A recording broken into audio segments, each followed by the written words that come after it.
Well, hey there team, and welcome back to the channel, and welcome to Phantom Doctrine. I'm bringing this game back to the channel because, well, I've been teasing the idea of bringing back the Revisit series, you know, something new every day and something old that I recommend. Also, this is on deep sale. I think it's Good Shepherd that's having an ultra deep sale, the publisher of this, so it's like 90% off if you go have a look. So we might cover a couple of those games, maybe even like Hard West, that sort of thing. And if it's well received, you know, we'll turn it into a bit of a longer playthrough, because that's what I like doing on the channel. So Phantom Doctrine, what is it? It is a turn-based tactics game a la XCOM, and it comes with the split gameplay of the turn-based micro loop, and then you've got the meta loop, or whatever you'd like to call it, the overworld map, except this is set against the backdrop of a sort of spy thriller, kind of circa Cold War, right? So it's kind of like an 80s, I think is the thing. It's been a little while since I played it, but it's got a really cool sort of web-woven narrative of intrigue and spy stuff, and the combat works really interestingly. It was, I don't know if it predates XCOM 2, but XCOM 2 obviously did a really good innovation with the ambush guerrilla mechanics. If you haven't played that, basically, yeah, it's stealthing around, and even we see lamplighters and things like Mutant Year Zero working stealth in as well. So this does something like that, where you want to do missions, you want to stay stealth if you can help it, because the lethality is very, very high. You can, in fact, there's a mechanic where if you go up to someone point blank with a pistol, you can shoot them in the head. It makes it very hard for them to dodge. And then further to that, these guys, and they did it with Hard West as well, they have a system where you don't dodge per se. There's a whole different system, so it kind of takes a chunk of the random number issues, or it tries to address the issues that people have with XCOM of, you know, I missed a 95% chance. In this, it's kind of, it is highly lethal, and if they catch you out of cover on the wrong angle and you don't have awareness, which is sort of like an exhaustible mana source, then you're in trouble. You're going to take damage. Anyway, let's start a new game. We're going to do regular. We're going to do a medium. We're going to we're going to turn the tutorial off, because the tutorial is sort of a little side mission. It's a bit of a throwaway mission, but it's not super important to the story, if I recall. Iron Man mode is very tempting, but we will leave it off just because of the nature of a YouTuber. I want redundancy saves. So you can play as CIA or KGB or the third party, which are the ones that are causing all the trouble in this. It's a complicated story, but we'll just go CIA, right? And we've got all sorts of names. Scott Evans, Donald Allen, whatever, Bruce. Oh, okay, you can go chick, and we've got all these generic heads. I don't know, John Hall default, and we'll go this dude as well. This Chadwick looking dude. All right. Now look, these games ordinarily, even the best in the genre, example XCOM, they're not going to win awards for the close-up graphics and the models, and I'll carry water for them because they're supposed to be played at the zoom level. And this being a AA version, it's going to be rough, right? So yeah, okay, he's got a rough head. I don't care. I think it's kind of cool that they've attempted to generate one close to him. Now you can come in here and you can modify it and all that, but it doesn't really matter at the moment. But there is a mechanic where if your dude cops too much heat on the international circuit and he's being targeted by other spies from other factions, then you can essentially give him plastic surgery and put him back through the character creator. So it's kind of cool that there's an actual functional reason for that. We'll just go with we'll just go defaults. I don't really care. Start's fine. And his nickname's Deadpan. The events you are about to see may have been buried or covered up. Those with traceable records have been marked with the specific dates that they occurred on. Verify at your own risk, but trust no one. I still remember this first cutscene. The CS marquee. So I'll explain what I understand of it, because it's one of those things, blink if you miss it. It gives you an idea of the depth. Right, so we've got contraband. I think that's what's going on, being taken by the sub. Reporting contraband seized. There you go, right? Understood. Break off patrol. Head back to base. Alright, so some British guys are on comms. HMS Conqueror нарушил радиомолчание. Что? Показать расшифровку. And it's been intercepted by the Russians. Немедленно послать в Москву. Немедленно. Okay. We got intel from Vladivostok. It's big, Steve. Langley seen it yet? No. And then the US have Hell yeah, intercepted but use the network. Russian We intercept. don't want anyone listening in. So that's how the US know it, through a 3-chain spy layer. Was there anyone else you wanted to involve in our plans? I am handling it, Valhalla. Get out. And this is Beholder, the, Your you know, incompetence has the exposed third party. us. Now Iceberg is in jeopardy. Doing all of this in the open was your idea. True. It was a simple plan that any fool could have executed. And you failed. Gentlemen, this problem is easily solved. Traitors. Now, don't shout. It's bad for your heart.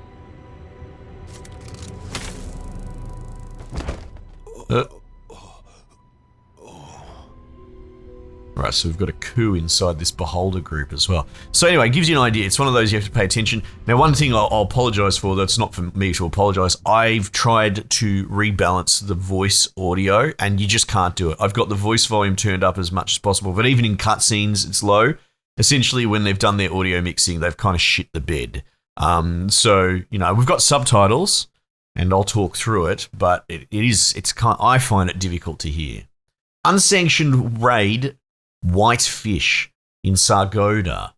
We arrived in Pakistan to check up on their alleged nuclear program. We entered the mission area in disguise, but it isn't foolproof. Keep clear of high-ranking Pakistani troops. Do not engage unless they fire first.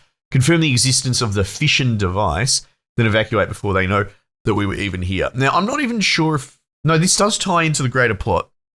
But, you know, it's tenuous at the beginning, but it also serves as a bit of a prologue, right? Find proof of the project and evacuate. So even though there's a tutorial that's kind of disconnected, this helps teach you some of the mechanics. Think this Pakistani nuclear program is legit? Leslie's usually right about these things. Really? Shit. I bet him $10 it wasn't. You're a hopeless dreamer, Bolt. So that's Deadpan, our main character, which is it's kind of cool. So we've got a voiced protagonist. And what's this? 83. Found a nice landing spot. In this sort of genre. I'll wait here until you call for evac. Good. Keep the comms to a minimum. Our disguise is pretty thin as it is. So we're dressed up as I don't inspectors. think he'll be joining us on this one. He's on the move. Okay, so one thing that you can do is go and try and get all this side stuff. I'm not going to worry about it too much. We'll just jet through this mission, but collecting side intel and data in the main game once we get to the, you know, past this area is quite helpful and important. But for now, let's just roll. So you can see we can move twice. We're disguised. Laser barriers. If There's you were definitely to something trespass, Get rid of them before you stroll through one. it will give you a warning. Alright, so we'll send him to start getting the lasers. And canister. I like that.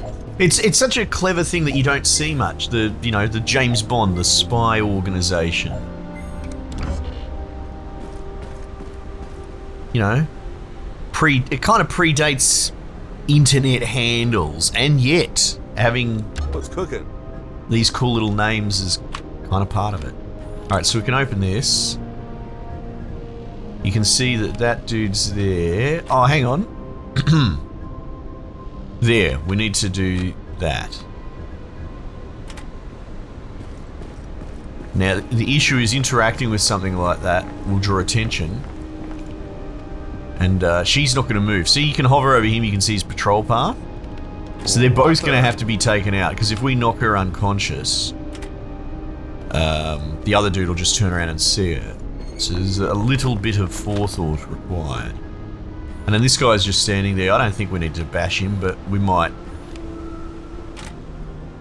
takedown, right? Silently incapacitates target whose HP is lower than that of the attacking agent.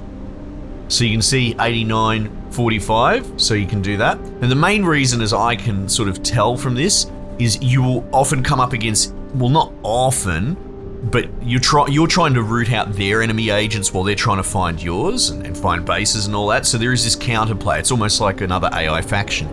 And so this is to stop you just running up and one-tapping enemy agents. A lot of the time, if you want to take out an enemy agent, you have to go loud. So this seems like an intended mechanic to force your hand for that. And you can see that used up a bunch of his, I think it's called awareness, but it's essentially his mana, his stamina, whatever. And that'll regen. So that gets used for their abilities, and it also gets used for, dodging bullets. I guess we end.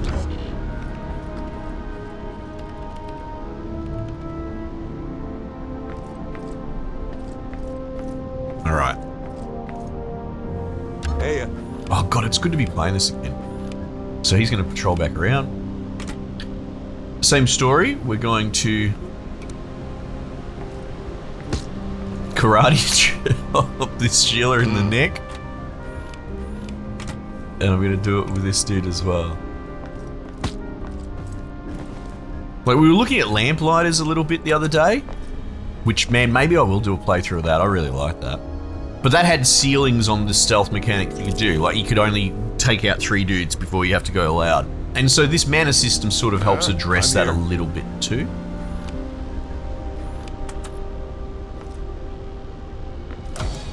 There we go. Lasers down. Yeah, but this is literally going for a couple of dollars. Can I change person? Disable area is optional? I guess not.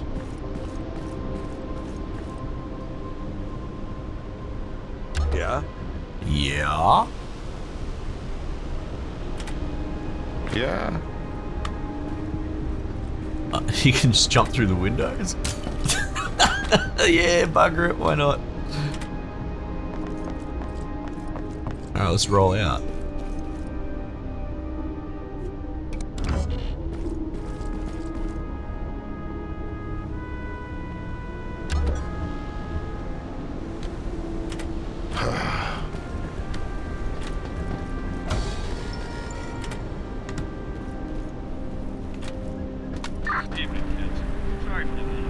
See how a lot of background noise. low that is. Nothing. Lost the tail by hopping on $1 million yacht. No big deal. Well, we're looking for the reactor. No luck. Traces everywhere, though. It's there. Guaranteed. Keep looking. Okay. So trying to find proof of a nuclear reactor, right? I think that's the idea. We're trying to prove that they've got fissile material. Collect additional intel, breaching the bunker recommended, and find the project. So the project's in there.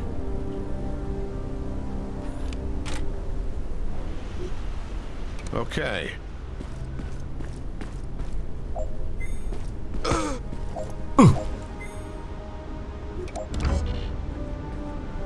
I think that flashes if you fully exhaust their move distance or something. You can probably pass turn on a character, and that's something I haven't been doing.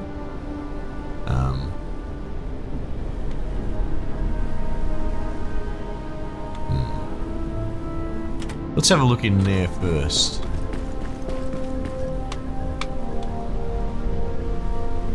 I'll just send him. Send him hard.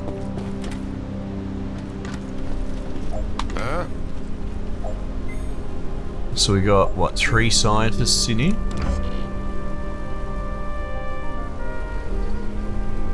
And there's the computer. Now, breach is a really interesting mechanic. Again, there's high lethality in this game, but you get overwhelmed really fast. It's actually really good. Like, the tail end of a mission, if it goes hot, often does, trying to evacuate. It's actually well done. Better than most, I would say, as far as stressing you out. Doing a breach is a great way to take out, is a great an opener. You can put guys with like auto guns on the doors. Oh, there's only one door here, but they'll pretty much just delete everybody that's in the room. And so if you are planning on going hot, it's a good way of getting a bunch of fish in a barrel. What do you require? Alright. Yeah? Yeah? I read you. I'm here. I just don't want to get him cut off. Alright. My skills are at your disposal. Take down.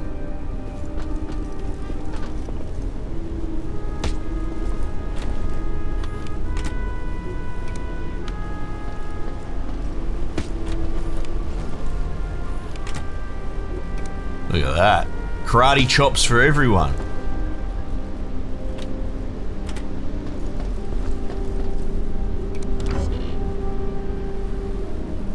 Hey, What do you require?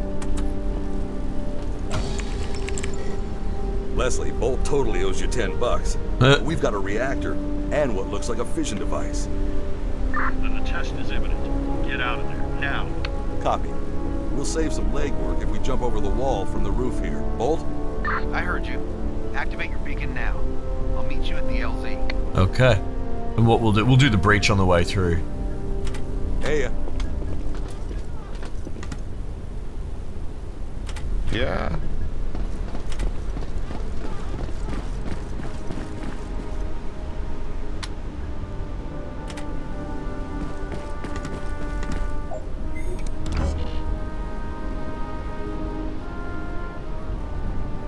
Okay.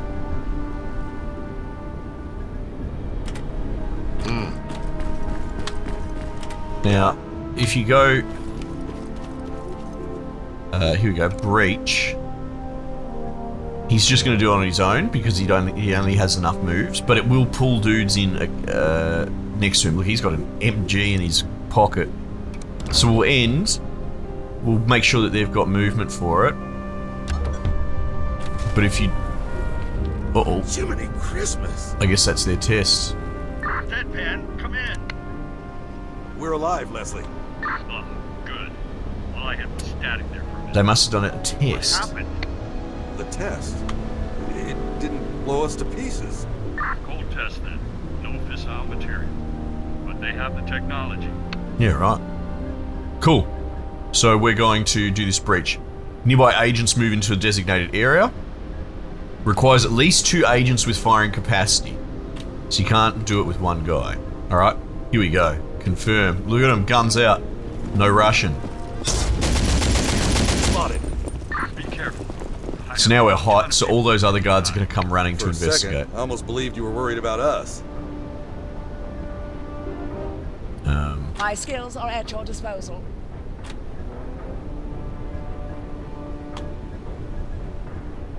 Wait, What the? can you pick that info up? There we go. Hey, 3 out of 4. Because I didn't grab the stuff at the beginning. I'm not that worried. So we're going to go up this ladder and over this wall here. Uh-huh.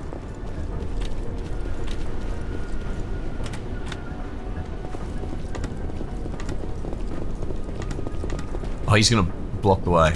Yeah, whoops. And what we'll do is we'll throw the evacuate beacon.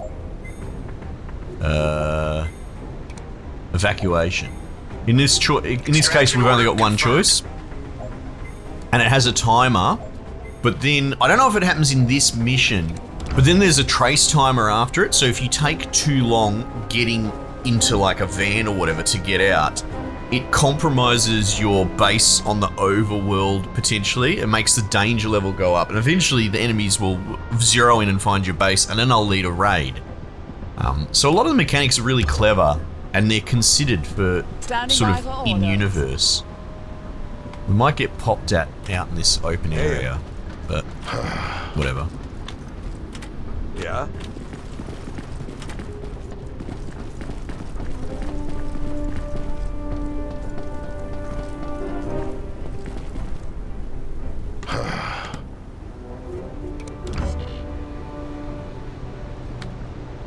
Yeah, Yeah, because I might see us through this fence. We'll see. Oh, there we go. Look at this. Having a shot. So she got grazed, and that's because you can see that she's lost all of her mana bar, right? Or most of it. She's done a dodge. So there's a whole mechanic thing there. So she's probably not going to take another hit though, which is something to keep in mind. So what you can do focus, which uses up their whole turn to increase their awareness recharge. But I'm not, now we're starting to, because I'm rusty, we're starting to get out of my expertise. What we probably want to do is put her behind hard cover if we can help it.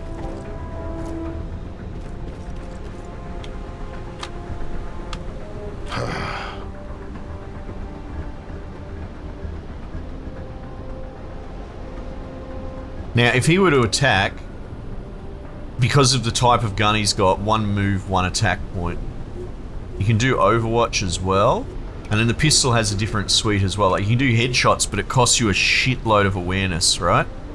But, and ignores cover protection, but it will still get mitigated by awareness. So, once you get your head around it, it works.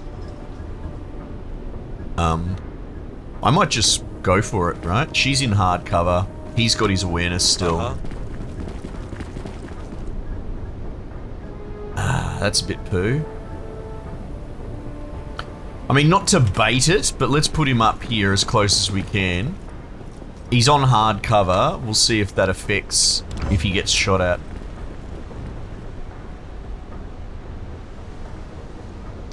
Oh, he's having another go at Canasta. So she's lost her awareness and she's grazed. I'm sure there'll be an in-game, like, little widget that will explain it. Actually, options? Handbook? Because it's probably, you know, this is a first episode. Not everyone's going to watch all my episodes. If I can find it. Awareness? Dodging. Here we go. Let's look at this. Characters can dodge incoming fire by spending awareness. How much awareness is spent is expressed by the dodge cost stat. Dodging does not fully negate damage. If a character dodges an attack, he or she suffers the minimum damage value of the attack rather than max value. And don't let that throw you. Minimum and maximum, there is no in between. So if it says minimum 6 and maximum 60, they're the only 2 types of damage that they can take, I believe, right? Up to obviously their health bar. So like minimum max is kind of is a bit of a misnomer. Like, I guess it's technically correct, but it's going to throw people off.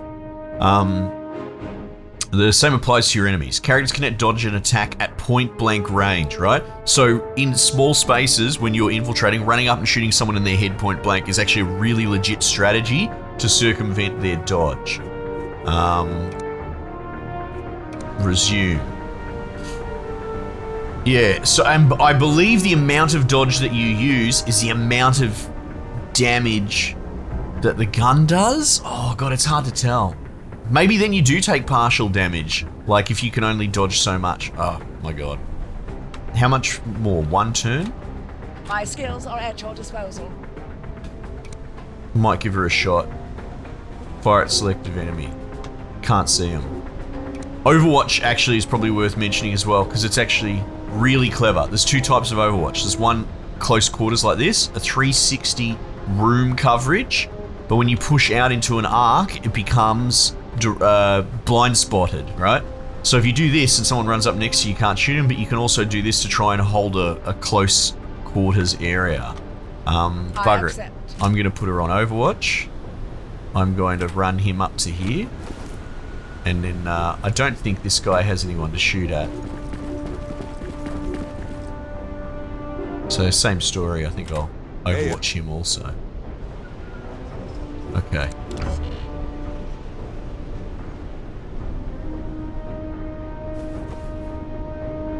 Now, I think it's really clever. And people constantly beg for an alternate. Here he goes. So grazed, minimum 40 damage. So we'll have a look at what that gun does, and that's probably it. What's this snake? Oh my god, stop shooting her.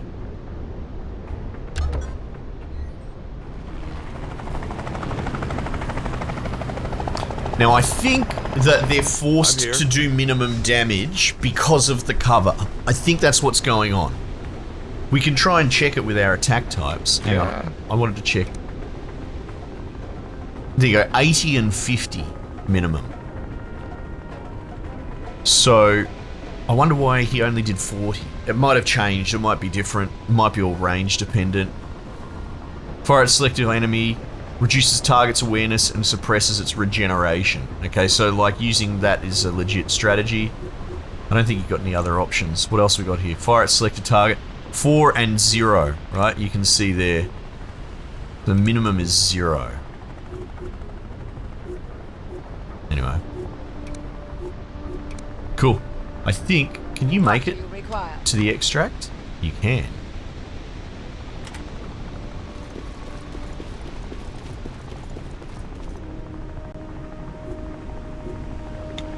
I think we need to evacuate everyone together.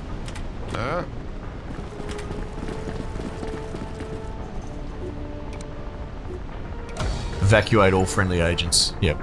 Because they can get left behind, they can be captured, interrogated, they can get released back into the wild. Then you have to worry about double agents and people being flipped. Can you trust your own dudes, you know? He just rolls up from out of the bush. Hey, weren't you captured? Nah? You sure? Well, I was, but I didn't tell him anything. Okay, I guess we can trust you? Yeah. Sure.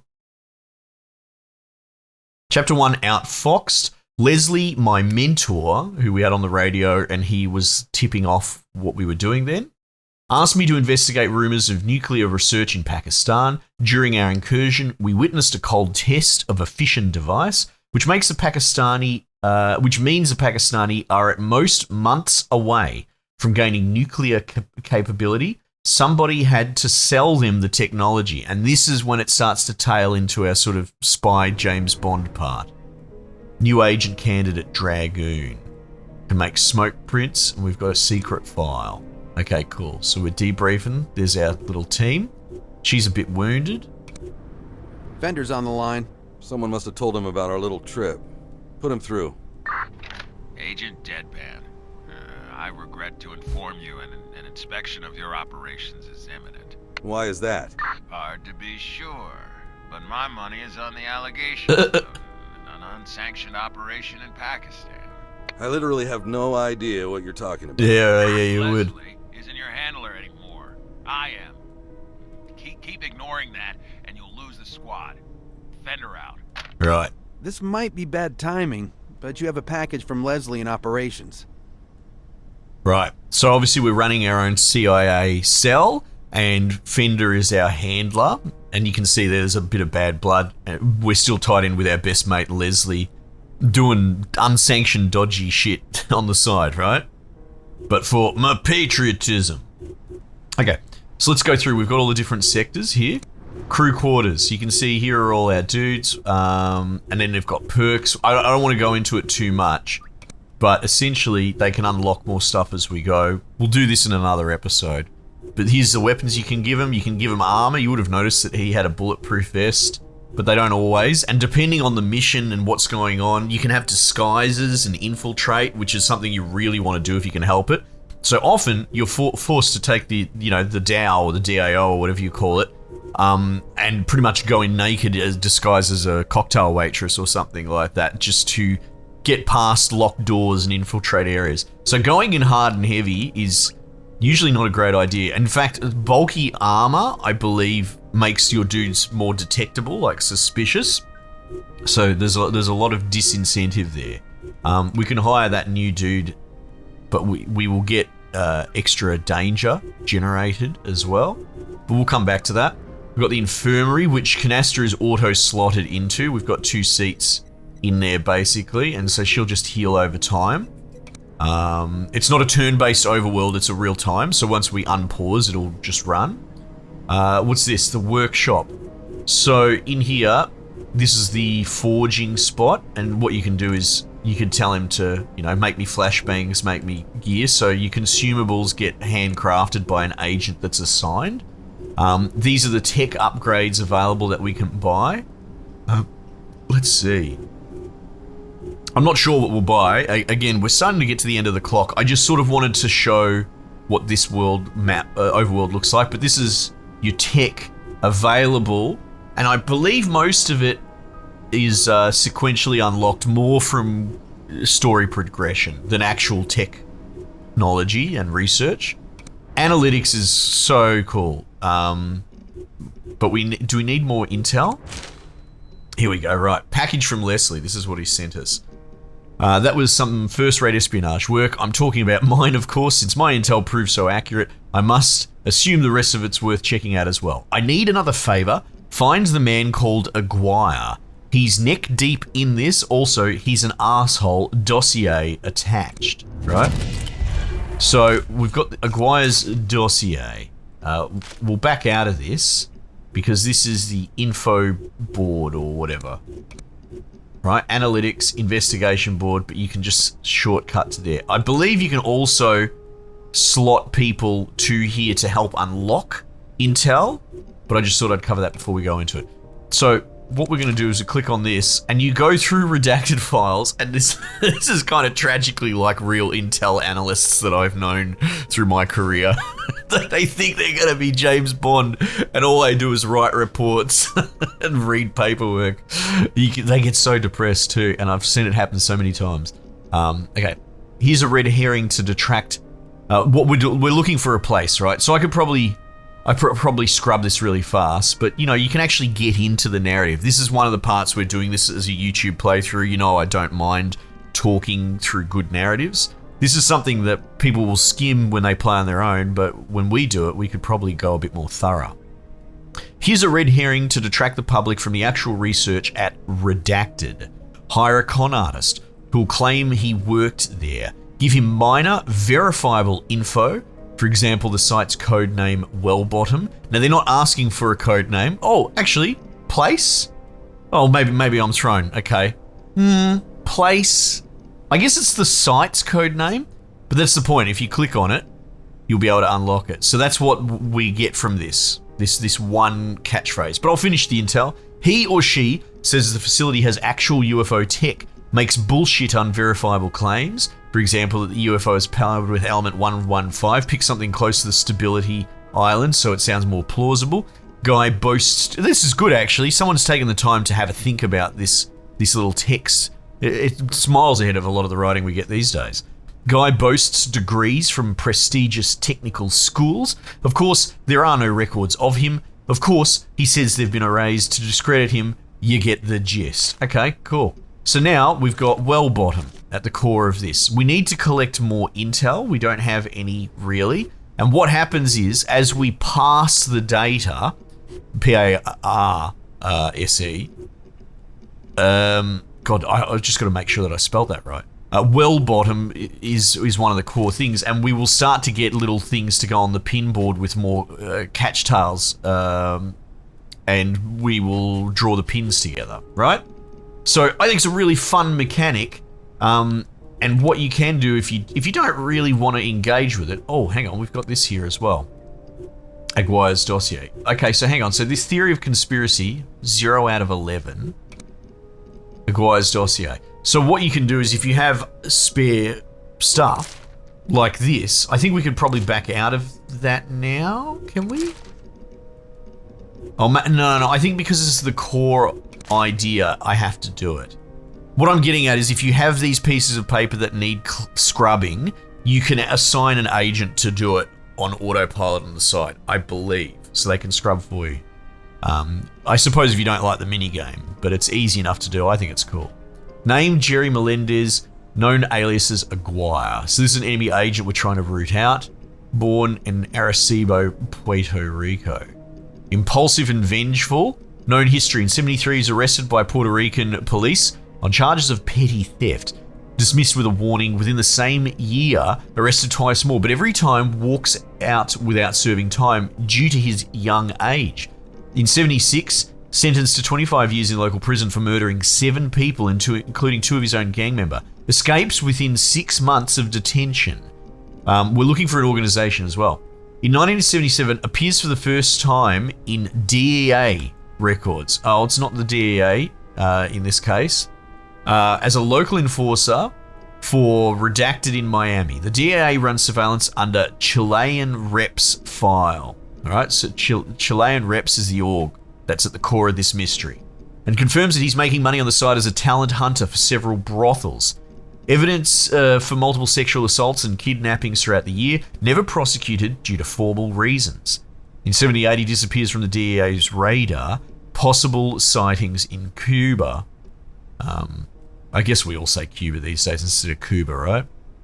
We suspect he underwent training by the Cuban intelligence. Spotted again in Miami in 80. In 82, he's arrested by the DEA during Operation Tiburon. Released upon intervention from undisclosed government agency. And in 82, officially enrolled as volunteer with Good Samaritans of America. Sightings in various Middle Eastern nations. Suspected continued smuggling operations. Oh, that's cool. We've got a little bit of a background on this dude, but we need to find out what's going on. He's got a connection to the Chilean Reps, right? Yeah. And then the last thing I'll show just really briefly is this is the overworld map. You can stop start, and you have your base here, which is in Beirut, but we can move it. Doesn't have to stay there. And you Carmen San Diego your agents out to these areas. So you can see suspicious activity detected. And what you want to do is you want to send someone out to scout, right? Essentially 0 hours takes 1. So you can send 1 dude, and the second he turns up, he will tell you if it's a false alarm or if there's something going on. But the thing is, underneath this, something might be going on. An enemy agent might be planning to snatch up a contact, or a contact might be getting ready to flip info, and you want to hang around and protect them. So there's this interplay where you kind of want to have a bit of a dragnet of agents out there ready to respond, because if, say, there was an incursion happening, say that a contact of ours was going to get assassinated or snatched by another organization, that timer will start right now. And if you wanted to do recon or even try and infiltrate ahead of time, you need a lead on their operation. So if their operation's going to happen in 10 hours, you probably only have a 2-hour window to set up infiltration before then, right? So if you're late to respond, all you're left with is a hot incursion. Running, guns are blazing, very dangerous, very difficult to pull off. So the game, in its structure, incentivizes you to have agents all over the place to try and plug all the different holes before they escalate. Anyway, this went a little bit longer, but I wanted to cover that because some of the moving parts of this game are brilliant. And as far as, like, if you came at it from an XCOM-like tactics game, you go, it's okay, right? Like, it's AA, it's got jank. You know, you might not love it. It's not the gold standard for that genre, but as far as putting a spy thriller organization management game into this sort of genre, that itself is brilliant, right? All the theme works and the meta progression, it's really well done. Anyway, obviously I'm gushing, I love it quite a bit. Check it out yourself, it's on deep sale right now. But I'm playing with the idea of going back into playthroughs again. He flip-flops yet again. So let me know if you want to see some more, and we'll do some more episodes. Otherwise, might just leave it there for the time being, and I'll catch you guys on the next one.